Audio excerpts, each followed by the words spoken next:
கனவுக்கான கடவுள் ட்ரீம். இவரு மனித குலத்தை சேர்ந்த ஒரு ராணிய விரும்புறாரு. அந்த மகாராணியும் நம்ம ட்ரீம் கூட சேர்ந்து வாழ்ந்தா அவங்க ஆட்சி செய்து கொண்டு இருக்கிற நாட்டு மக்கள் எல்லாருமே இறந்துருவாங்க அப்படிங்கறது தெரிய வரனால ட்ரீம் கூட வாழ விரும்பல. அதனால கனவுக்கான கடவுள் என்ன பண்றாருன்னா அவங்கள நரகத்துக்கு அனுப்பிச்சு விட்டுறாங்க.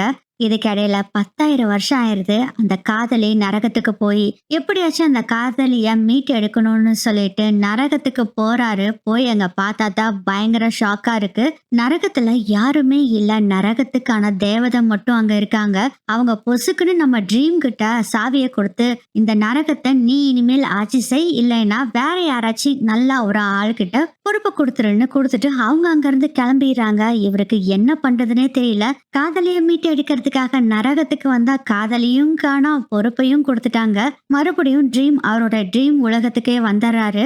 ட்ரீம் வந்த கொஞ்ச நாள்லயே உலகத்துல இருக்கக்கூடிய பெரிய பெரிய ஆளுகள்லாம் ட்ரீமோட வாசல்ல வந்து நிக்கிறாங்க. நரகத்துக்கான சாவியை கேட்டு வந்து நிக்கிறாங்க. இதுல நம்ம ஓடின் தார் இவங்க எல்லாரும் உட்பட வந்திருக்காங்க. இதுல ஒருத்தன் வினம் மாதிரியே இருக்கக்கூடிய ஒரு அரக்கரும் இருக்கான். அவனோட மக்களை எப்படியாச்சு நரகத்துல பாதுகாப்பா தங்க வைக்கணுங்கிறதுக்காக சாவி வாங்குறதுக்காக வந்திருக்கான். ஏகப்பட்ட பேர் வந்திருக்கனால எல்லாத்தையும் தங்க சொல்லி விருந்தும் கொடுக்கறாரு. யாருக்கு சாவி கொடுக்கலான்னு யோசனை பண்ணும் போதுதான் தார் முதல் கொண்டு ஏகப்பட்ட பேர் தான் எதுக்காக இந்த நரகத்தை வாங்க வந்திருக்கோம் அப்படிங்கிற விஷயத்த சொல்றாங்க.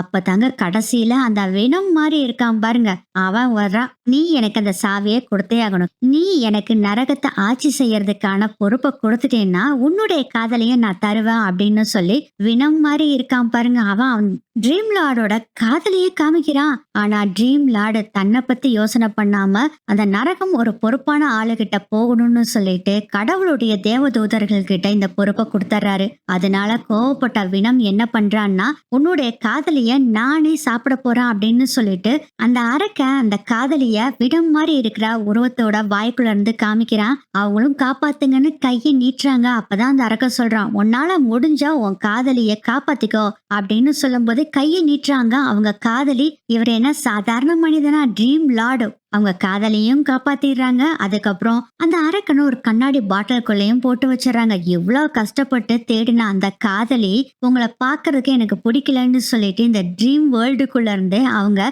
நம்ம பூமிக்கு வந்துடுறாங்க. இத்தனை கஷ்டப்பட்டு நம்ம காதலியை கண்டுபிடிச்சோம், அவ சேர்ந்து நம்ம கூட வாழலின்னு ட்ரீம் லார்டு ரொம்ப கவலைப்பட்டுட்டு இருக்காரு.